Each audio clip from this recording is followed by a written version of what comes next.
I'm Harrison Graham. It is mailbag time here on the channel. So if you have any Bears questions, hashtag Bears or Super Chat to get your questions on the show. We will answer as many of them as we possibly can. Jerome Sullivan, hey Harrison, do you think running back Roschon Johnson will start by midseason? I think it's a possibility. I think Khalil Herbert's a leg up on the rest of the room right now. We know how good of a runner he is in this system. Led all NFL running backs in yards per carry last year among qualified rushers at 5.7. We'll see where Deontay Foreman fits into things. Is he ahead of Roschon week one? Who knows? But I definitely think he'll unseat Foreman as the number 2 back just because of his third down back usage ability. He can pass protect, catch the ball. Foreman showed some of that pass catching ability, but he's not great as a blocker.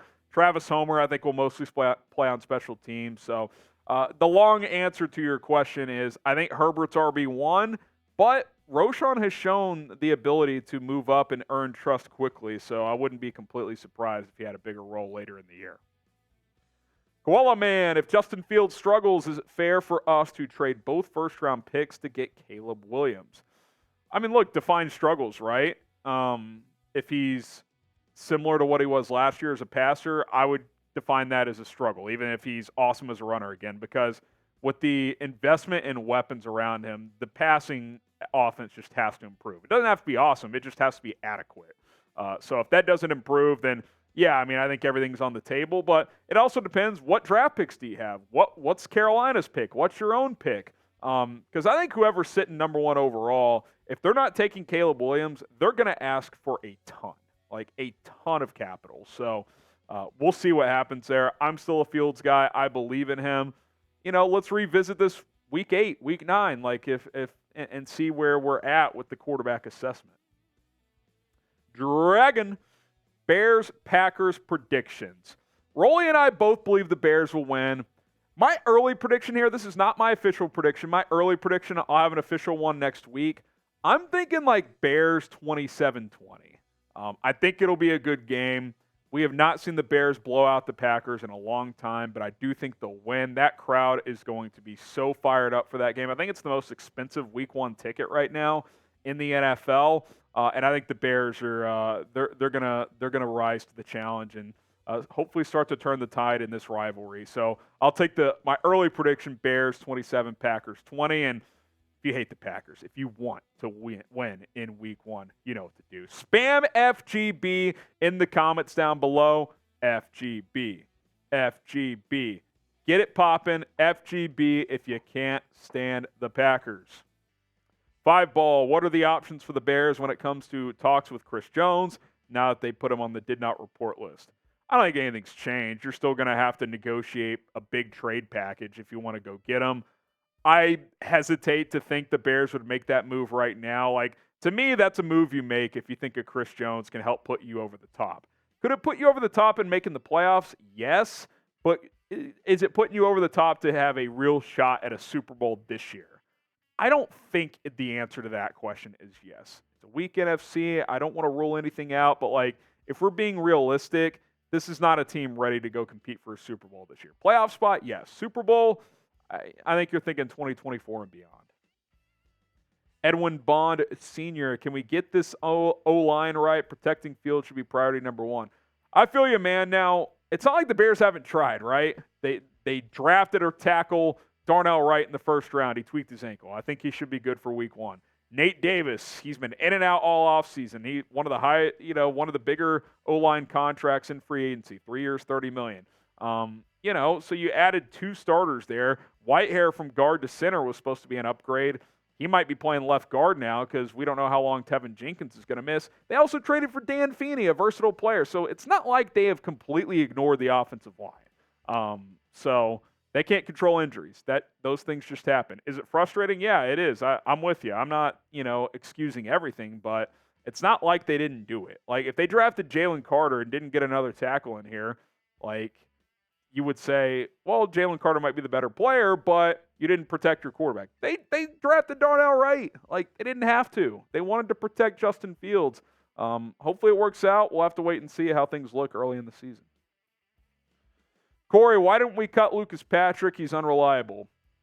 He is unreliable. I think that's why they traded for Dan Feeney, but who would you have kept over him? Alex Leatherwood? I don't think he's reliable. So the thing about Patrick is if he's healthy, he can play 3 positions, and they value his leadership. So I've been lukewarm on Lucas Patrick for a long time now. I don't think he'll be here beyond this year if I had to guess, but the Bears seem to like him for whatever reason.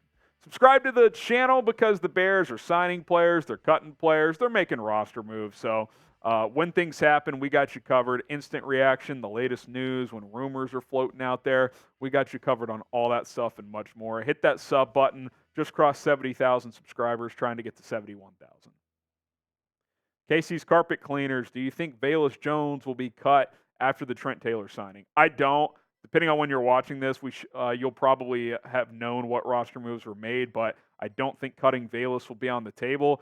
I think cutting EQ is more likely. Now, you could cut Doug Kramer, you could cut A.J. Thomas. There's a couple of roster moves they're going to have to make room for the new guys they just brought on board. They already cut Terrell Lewis, but 2 more are coming at some point in time. Again, depending on when you're watching this, you may already know what those moves are. FGB, what would it take to start Tyson Bagent over Fields, not including injuries? I mean, I don't even know if that scenario exists.